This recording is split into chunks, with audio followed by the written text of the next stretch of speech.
ముందుగా ఒక బాండీలోకి ఒక స్పూన్ ఆయిల్ తీసుకున్నానండి. ఇది కొంచెం వేడైన తర్వాత దీంట్లోనే ఒక 2 స్పూన్ల కందిపప్పు, అందులోనే 2 స్పూన్స్ మినపప్పు, 2 స్పూన్లు పచ్చెనపప్పు వేసుకొని చిన్న ఫ్లేమ్ మీద మంచిగా ఫ్రై చేసుకోవాలండి. ఇది కొంచెం ఫ్రై అయిన తర్వాత ఇందులో ఒక స్పూను నువ్వులు, ఒక 10 to 15 మిరియాలు తీసుకోవాలండి. అవి కూడా దీంట్లోనే మీ కారానికి తగినట్టుగా ఒక 7 to 8 ఎండుమిరపకాయలండి. ఎందుకంటే ఇందులో ఇంకా ఎక్స్ట్రా కారం యాడ్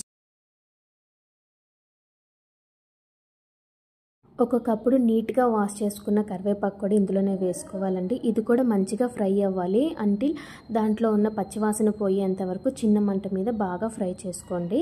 ఇది ఫ్రై అయిన తర్వాత దీంట్లో కొంచెం చిటికెడు పసుపు, 2 స్పూన్స్ కొబ్బరి పౌడర్ వేసుకోండి. అండ్ దీంట్లోనే లాస్ట్కి ఒక చిన్న నిమ్మకాయ సైజ్ అంత చింతపండు కూడా వేసుకొని ఒక 2 minutes మగ్గనివ్వండి. తర్వాత దాన్ని అన్నిటిని మిక్సీ పట్టేసుకోవాలండి మెత్తగా. ఇప్పుడు అదే బాండీలో 2 స్పూన్స్ ఆయిల్ తీసుకొని 1 స్పూన్ పల్లీలు, 1 స్పూన్ జీడిపప్పు వేసుకొని ఫ్రై చేసుకోవాలి.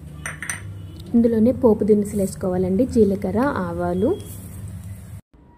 కొద్దిగా కరివేపాకు వేసుకొని ఫ్రై చేసుకున్న తర్వాత ఇప్పుడు మిక్సీ పట్టుకున్న కరివేపాకు పౌడర్ ఉంటుంది కదా, దాన్ని దీంట్లో వేసేసుకొని కొంచెం ఫ్రై అవ్వనివ్వాలండి. కొంచెం ఆయిల్ పైకి వచ్చిందాక ఫ్రై అవ్వనిస్తే సరిపోతుంది. చూడండి, ఇప్పుడు ఆయిల్ మంచిగా పైకి వచ్చేసింది కదా. ఇప్పుడు దీంట్లోకి ఆల్రెడీ కుక్ చేసుకున్న రైస్లోకి సాల్ట్ కొంచెం యాడ్ చేసుకొని ఆ రైస్ని మనము ఇక్కడ యాడ్ చేసేసుకోవాలి. మంచిగా కలుపుకోవాలండి. ఇక్కడ మీకు సాల్ట్ సరిపోకపోతే తర్వాత లాస్ట్లో అయినా అడ్జస్ట్ చేసుకోవచ్చు. మీరు ఫస్ట్ టైం మన ఛానల్ చూస్తున్నట్టయితే ప్లీజ్ సబ్స్క్రైబ్ చేసుకోండి. సబ్స్క్రైబ్ చేయడం మాత్రం అస్సలు మర్చిపోవద్దు. పక్కన ఉన్న బెల్ ఐకాన్ని క్లిక్ చేయండి. సో నెక్స్ట్ నేను ఏ వీడియోస్ అప్లోడ్ చేసినా మీకు తొందరగా నోటిఫికేషన్ వస్తుంది. Thanks for watching.